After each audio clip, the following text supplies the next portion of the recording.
This is Democracy Now!, democracynow.org, The War and Peace Report. I'm Amy Goodman with Cheneying-Cheney. We end today's show with the man first in line to be the next Secretary of Defense. Obama administration officials have said Ashton Carter heads the White House shortlist to replace outgoing Chuck Hagel.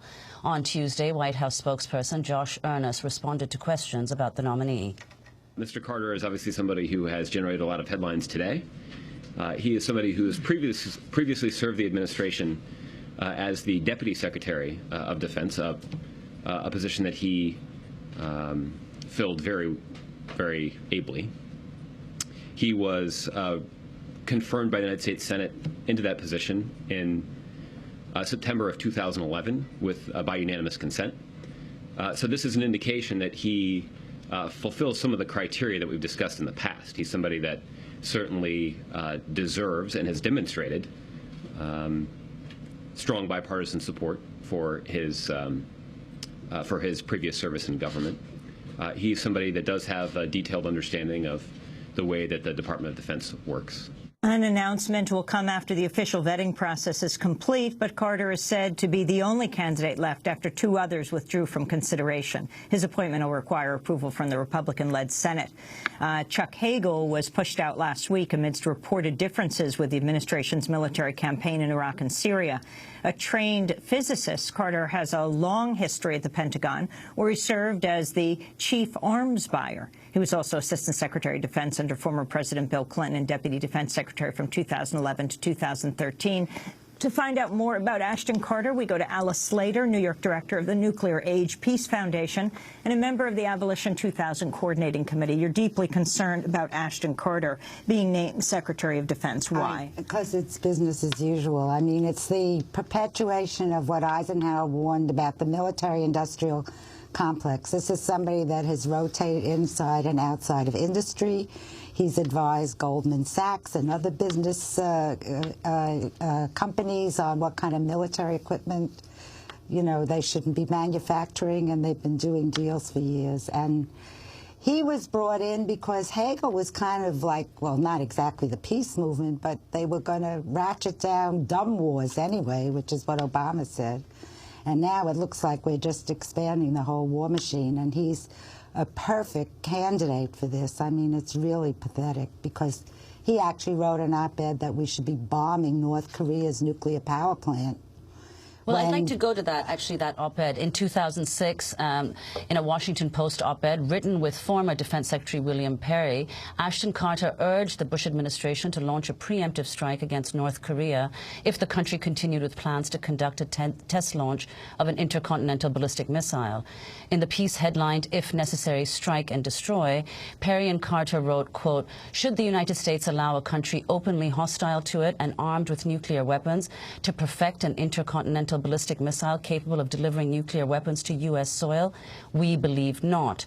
They went on to say, quote, "If North Korea persists in its launch preparations, the United States should immediately make clear its intention to strike and destroy the North Korean Taepodong missile before it can be launched." And actually, Cheney criticized them. The peaceful Cheney said they had gone too far. That's where we're at now. It's the same gang. I mean, I'm particularly upset with Ashton Carter because I'm so familiar with the whole nuclear disarmament process, or rearmament process, I should say. Right now, our government is planning to spend $1 trillion over the next 30 years for new bomb factories, delivery systems, missiles, submarines, airplanes, and new nuclear weapons. And he's been part of the push, particularly starting when President Clinton signed the Comprehensive Test Ban Treaty in 1993, which we had been working for all our adult lives. They had this little kicker that they allowed laboratory tests and subcritical tests. What's a subcritical test?